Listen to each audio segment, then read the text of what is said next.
अस्सलाम वालेकुम, welcome to binary classroom. और आज की इस क्लास में हम लोग टॉपिक पढ़ने वाले हैं decimal fraction to binary number system. देखें, इससे पहले हम लोग नंबर सिस्टम की काफ़ी ज़्यादा कन्वर्जन्स पढ़ के आ चुके हैं, डेसिमल से बाइनरी, ऑक्टल से बाइनरी, हेक्साडेसिमल से बाइनरी वगैरह वगैरह। इस पर्टिकुलर टॉपिक में करना क्या है कि डेसिमल से बाइनरी नंबर सिस्टम में ही कन्वर्ट करना है, लेकिन एक और लफ्ज़ यहाँ पर ऐड है, डेसिमल फ्रैक्शन।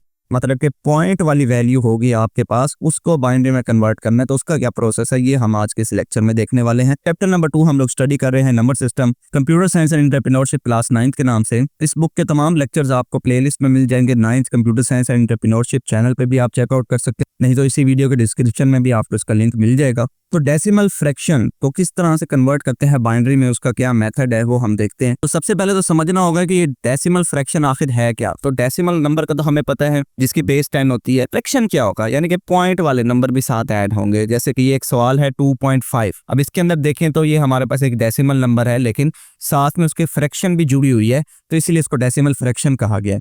अब इस नंबर को किस तरह से कन्वर्ट करना है बाइनरी में, उसका प्रोसेस है। अब करना क्या है, सबसे पहले आप लोगों ने कि जो इसका इंटीजर वाला पार्ट है, यानी कि पॉइंट से पहले वाला पार्ट है, उसको आपने अलग सॉल्व करना है, और जो पॉइंट के बाद वाला पार्ट है उसको आपने अलग सॉल्व करना है। क्यों अलग अलग सॉल्व करना है? क्योंकि जो पॉइंट से पहले वाला पार्ट है, जिसको आप इंटेग्रल पार्ट कह रहे हो, वो हम सॉल्व करते हैं डिवीजन मेथड से, इस वाले मेथड से। जबकि जो पॉइंट के बाद वाली वैल्यू है, जैसे 0.5 है, इसको हम सॉल्व करते हैं मल्टीप्लिकेशन वाले मेथड से, जैसे कि यहाँ पर सॉल्व किया गया।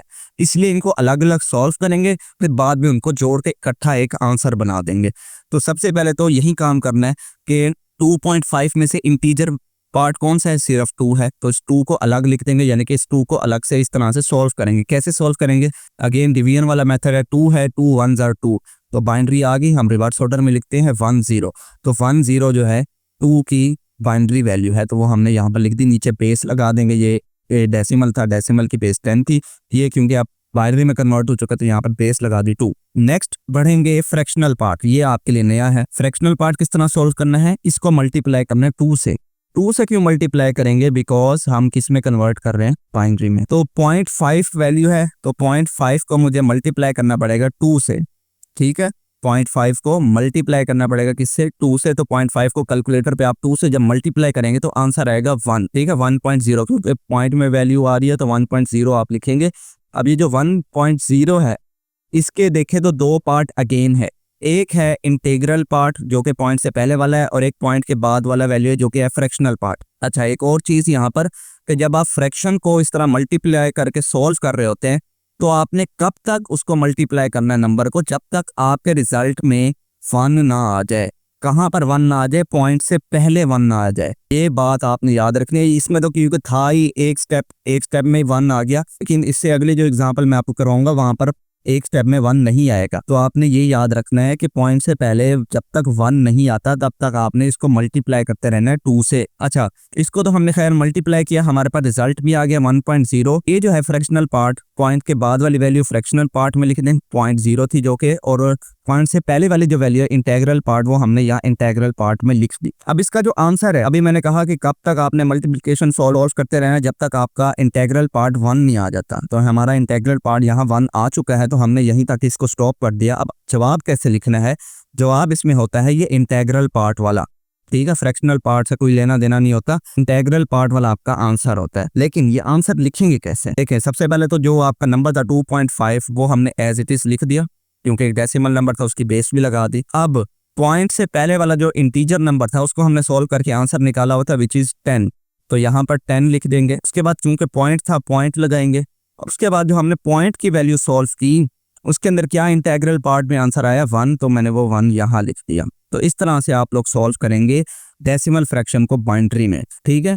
और यही जवाब मैंने यहाँ पर भी लिखा हुआ है, क्योंकि मैंने यहाँ पर इसका भी जवाब लिखा हुआ था, तो यहाँ पर मुझे इसका भी मैंने मेंशन कर दिया, तो एज इट इज वही मैंने यहाँ पर इसको इकट्ठा करके लिख। दूसरी एग्जांपल देखें, यहाँ आपको बेहतर में समझ आएगी। 7.25 सवाल है, इंटेग्रल पार्ट है इसका 7 और फ्रैक्शनल पार्ट है इसका 25। तो सबसे पहले तो इंटेग्रल पार्ट को सॉल्व करें, जो कि है 7 का एलसीएम लेंगे, 2 3s are 6, 2 3s are 6 जो है, 7 में से 6 माइनस करेंगे तो 1 रिमाइंडर बचेगा। फिर डिवाइड करेंगे, 2 1s are 2, 3 में से 2 माइनस करेंगे तो 1, अगेन रिमाइंडर बचेगा। रिवर्स ऑर्डर में हम आंसर लिखते हैं इसका 111 जो है वो इसका आंसर आ जाएगा। तो 111 मैंने यहाँ पर इंटेग्रल पार्ट के आंसर में लिख दिया। अब बारी आती है फ्रैक्शनल पार्ट को सॉल्व करने की। तो फ्रैक्शनल पार्ट किस तरह सॉल्व करेंगे? फ्रैक्शनल पार्ट क्या है? 0.25। तो 0.25 मुझे यहाँ पर लिखना होगा। और अभी मैंने कहा कि इसको किससे मल्टीप्लाई कराना है? 2 से, क्योंकि हमारे जो बेस है जिसके अंदर कन्वर्ट करना चाहते हैं वो बाइनरी है, तो इसलिए 2 से।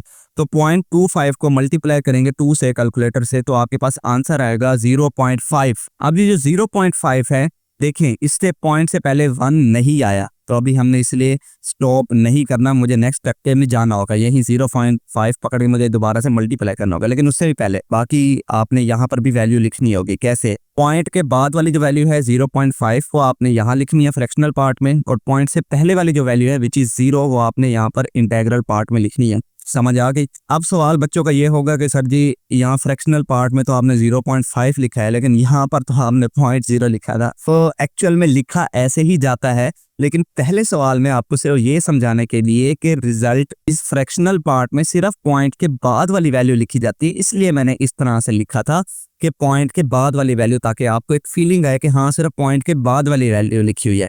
नहीं तो आपको मैथमेटिक्स में पता है कि पॉइंट से पहले अगर कोई वैल्यू ना हो तो वो ऑटोमेटिकली 0 ही होती है, तो इसलिए वो ऑटोमेटिकली ये वो वाला 0 है, ये वाला 0 नहीं लिखा हुआ मैंने, ठीक है। ये पॉइंट से पहले जो एक ऑटोमेटिकली 0 आता है वो वाला लिखा हुआ है, ये जो 0 लिखा हुआ है वो मैंने यहाँ लिखा हुआ है, ये आपको याद रखनी है बात। अच्छा, अब ये जो फ्रैक्शनल पार्ट था यहाँ पे बचा था, इसको मुझे मल्टीप्लाई कराना है अगेन 2 से, ठीक है, क्योंकि मुझे अभी तक रिजल्ट में 1 जो है नहीं मिला था। तो 0.5 को अगेन जब 2 से मल्टीप्लाई करेंगे तो आंसर आएगा 1.0। अगेन पॉइंट के बाद वाली वैल्यू फ्रैक्शनल पार्ट में लिखेंगे, तो पॉइंट के बाद क्या वैल्यू है? 0, तो 0.0 मुझे यहाँ लिखना पड़ेगा। और पॉइंट से पहले वाली क्या वैल्यू है? 1, वो मुझे यहाँ पर इंटेग्रल पार्ट में लिखनी पड़ेगी। अब चूंकि इंटेग्रल पार्ट में 1 आ चुका है तो मुझे अब मल्टीप्लिकेशन स्टॉप कर देनी है। ओके, अब आते हैं कि इसका आंसर कैसे लिखना है। यहाँ सबसे ज्यादा गलती बच्चे करते हैं, क्योंकि इंटेग्रल पार्ट को जब हम सॉल्व कर रहे थे तो हम आंसर इस तरह रिवर्स ऑर्डर में लिखते थे, ठीक है, 1 1 1। लेकिन जब फ्रैक्शनल पार्ट का आंसर लिख रहे होते हैं तो हमें रिवर्स ऑर्डर में आंसर नहीं लिखना होता, हमें उसी तरतीब में आंसर लिखना होता है जिस तरतीब में हम उसको सॉल्व करके आ रहे होते हैं, यानी कि टॉप से बॉटम, ठीक है। तो यहाँ पर ही सबसे ज्यादा बच्चे गलती करते हैं कि वो इसको भी रिवर्स ऑर्डर में लिख देते हैं, तो ऐसा नहीं करना। तो अगेन जो हमारा सवाल था 7.25 उसको लिखा, इंटेग्रल पार्ट का क्या जवाब था? 111 लिखा। पॉइंट लगाने के बाद यहाँ पर जो इंटेग्रल पार्ट की वैल्यू आई है फ्रैक्शनल में 0 और 1, तो 0 और 1 मुझे यहाँ पर लिखनी होगी, 1 0 नहीं लिख देना। बस यही बात आपने याद रखनी है कि यहाँ पर फ्रैक्शनल पार्ट में हम लोग टॉप से बॉटम की तरफ ही वैल्यू लिखते हैं, जहाँ जैसे हम लोग सॉल्व करते हैं, जबकि यहाँ पर हम लोग रिवर्स ऑर्डर में लिखते हैं। इस तरह से आप लोग डेसिमल को बाइनरी में कन्वर्ट करेंगे फ्रैक्शन में। लास्ट एग्जांपल है, इसको देख लें, 10.5। सो 10 को बाइनरी में कन्वर्ट करेंगे किस तरह से? डिवीजन मेथड से। 2 5 are 10, रिमाइंडर क्या बचेगा? 0। फिर अगेन 5 को 2 से डिवाइड करेंगे, 2 2s are 4, 5 में से 4 माइनस करेंगे तो 1 रिमाइंडर बचेगा। अगेन 2 1s are 2, रिमाइंडर इस टाइम पे 0 बचेगा। रिवर्स ऑर्डर में आंसर लिखे 1 0 1 0, तो 1 0 1 0 इंटेग्रल पार्ट का आंसर हमने मालूम कर लिया। अब बारी आती है 0.5 जो कि एक फ्रैक्शनल पार्ट है इसका, उसकी वैल्यू किस तरह से मालूम करेंगे? तो 0.5 को मल्टीप्लाई करा देंगे 2 के साथ, तो जब 2 के साथ मल्टीप्लाई कराएंगे इसका आंसर आएगा 1.0। तो पॉइंट के बाद वाली वैल्यू फ्रैक्शनल पार्ट में लिखेंगे और पॉइंट से पहले वाली वैल्यू इंटेग्रल पार्ट में लिखेंगे, तो हमारे पास आंसर जो है वो, तो अब चूंकि यहाँ पर इंटेग्रल पार्ट में 1 आ चुका है, दूसरे लफ्जों में अगर किसी को नहीं समझ आ रही तो जब तक हमारे फ्रैक्शनल पार्ट 0 ना हो जाए ना, तब तक समझे आपने मल्टीप्लाई करते रहना है, ठीक है ना। क्योंकि फ्रैक्शनल पार्ट 0 होगा तो 0 को आप जब दोबारा 2 से मल्टीप्लाई करेंगे तो आंसर तो 0 आता रहेगा ना।